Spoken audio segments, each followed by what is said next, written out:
ওহ, লাউড়া মনে হচ্ছে আজকের খাওয়াটা একটু বেশি হয়ে গেছে। সত্যি পোড়া, আজকের মা সর্ষে দিয়ে ইলিশটা যা করেছিল, উফ কি বলবো তোমাদের, পুরো গলা অব্দি ভাত খেয়ে নিয়েছি। বাবা গো, না পেটটা একেবারে ভারী হয়ে গেছে, একটা ছোট্ট করে ঘুম দিয়ে দিই।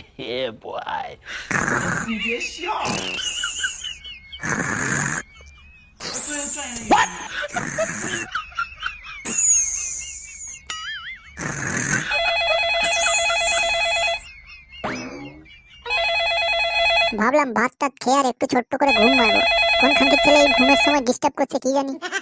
মনে হচ্ছে বোকাচোদা পচা ফোন করেছে। দাঁড়া, তোর আমি এক্ষুনি ফোন মারছি। হ্যালো, বলছি তোমার কি দুপুরবেলা স্বপ্নচোদন লেগে গেছে? না দিব্যি ভাত ফাত খেয়ে একটু ঘুম মারছিলাম, দিলে তো ঘুমের 12টা বাজে।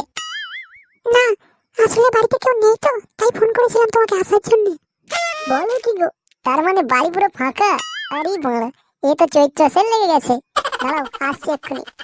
আর হ্যাঁ, খেলা হবে তো? তো নাহলে কি বাল ছিটতে পারছি। আচ্ছা আচ্ছা, ঠিক আছে ঠিক আছে, তুমি তাড়াতাড়ি খুলে রাখবে। হ্যাঁ আমি আসছি। এখন থেকে খুলে রাখবো? দূর বাল, আমি বাড়া দরজা খোলার কথা বললাম, অন্য কিছু খুলে রাখতে বলিনি। আজকে যে কার মুখ দিয়ে উঠেছিলাম কি জানি, খেলার জন্য শোনাই সোহাগের মতো অফার। না না, আর বেশি সময় নষ্ট করে লাভ নেই, কেটে পড়ি সুরসুর করে, নাহলে মা দেখতে পেলে আবার যদি মানে কোনো কাজে ফাঁসিয়ে দেয় তাহলে গান মারা যাবে। A few moments later.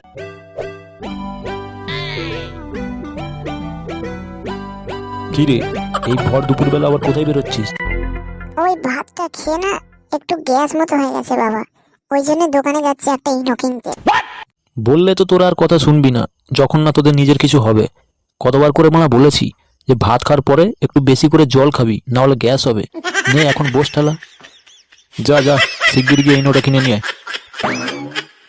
বলের ছেলে একটা যা হয়েছে, বললে মানা কোনো কথাই শোনে না। এক মিনিট, এই ভর দুপুরবেলা আবার কোন ওষুধের দোকান খোলা আছে?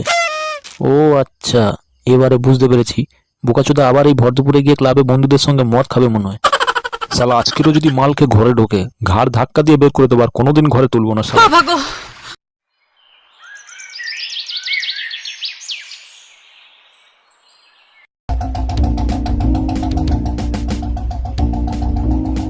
এই রে, সালা তাড়াহুড়ো করে হেলমেটটা আনতে ভুলে গেছে, আবার যদি তিনমাথার রাস্তায় পুলিশ থাকে আবার ফোন মারবে। এই রে, গান মেরেছে, সালা যেই ভয়টা পেয়েছিলাম, ওইখানে তো বড় পুলিশ দাঁড়িয়ে আছে। আরে বস, একটা বিনা হেলমেটের মাল এদিকে আসছে মনে হচ্ছে। না, ঠাকুর আজকের মুখ তুলে চেয়েছে দেখছি। যা হোক, একটা পকেট খরচা তো বেরিয়ে যাবে মালটাকে ধরলে। আয় বাপ, তাড়াতাড়ি আয়, সকাল থেকেই বানা ডান হাতটা চুল করছে। এই দাঁড়া দাঁড়া দাঁড়া। ওরে বাবা রে, ওরে কি আছিস, আমাকে তাড়াতাড়ি হাসপাতালে নিয়ে চলবে। সালা বোকাচোদা আমার কাছ থেকে ফাইন নেবে, দিয়েছি ফাইন দাদার গাঁড়ে। এখন বোঝ হাসপাতালে গিয়ে 7 দিন বেডে শুয়ে থাকতে যায়। সালা ফুটোর কাছে ফাইন নেবে, গাঁড়ে দম কত।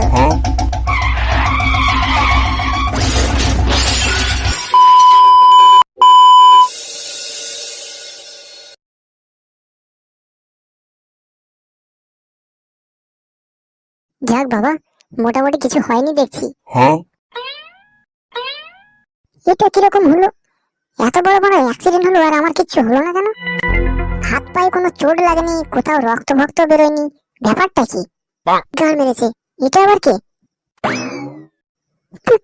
তার মানে আমি মরে গেছি?